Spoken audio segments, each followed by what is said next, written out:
All right, it is 6:22. The votes are in for Election Day 2020, but this morning, results in the presidential race are still up in the air, and some states' absentee or mail-in ballots are still being counted.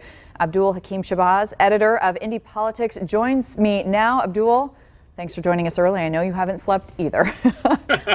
No, it's not a problem. Always good to be here this morning. Well, let's start with the presidential race. Some key states have not yet been called, although it appears some are getting closer. Wisconsin and Michigan keeping a close eye on those this morning. From your perspective, where does this stand right now? The Associated Press is showing Biden with 238 electoral votes, Trump at 213. Do you think this will be called today?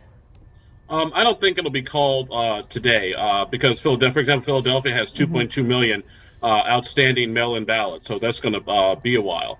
Michigan has 1 million, and I want to say Wisconsin just in the past couple hours flipped over from that sort of light red to light blue because more absentee votes had come in. And actually, Georgia, the president's lead is shrinking in that state as well. So we got still lots of stuff to go through with absentee mail-in ballots, which tend to favor the Democrats. And that is a lot of changes, a list of a lot of changes in just the last few hours.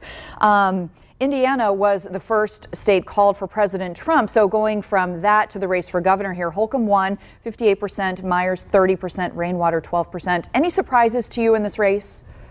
One thing that did surprise me somewhat was the fact that Don Rainwater actually did better, came in second place in a number of counties, about 34 after the governor, and beat Dr. Woody Myers, which tells me the Democrats are going to have a lot of soul searching to do in that particular race. And also looks like the House Republicans expanded some of their majority by picking up seats and protecting some of those seats in the suburbs.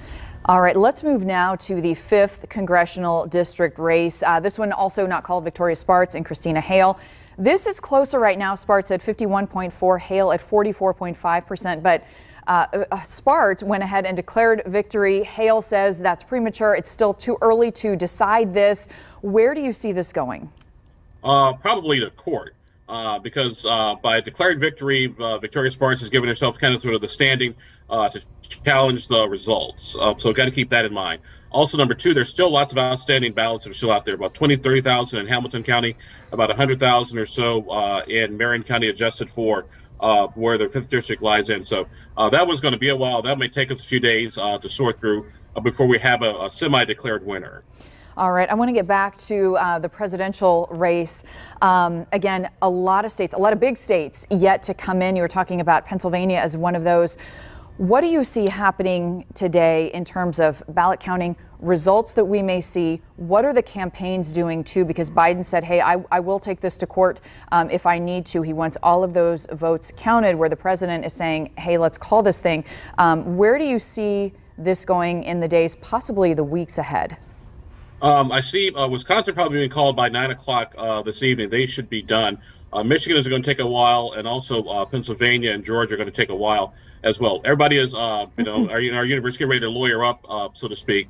And I already have seen in Pennsylvania several lawsuits already being filed. But at the end of the day, what we need to keep in mind is that we do have a president. And the president, at least until January 20th, is Donald Trump. So that's kind of point number one. Point number two to keep in mind as well is that with the mail-in ballots, and that's where we are now with the mail-in ballots, the win is at the back of the Democrats, because that's where they put in a lot of their energy and effort. That doesn't mean Joe Biden's going to win, but the win is at his back right now. Were there any surprises to you early on in the presidential race? I was somewhat surprised that the Democrats didn't do as well in Florida as I thought they would have. Florida kind of surprised me a little bit, but everything else pretty much is what I thought it would be. All right, Abdul Hakim Shabazz, a lot more to come in this election. Thank you for joining us this morning. I'm sure we'll talk to you again soon. My pleasure. Thank you. All right, Scott, we'll send it your way.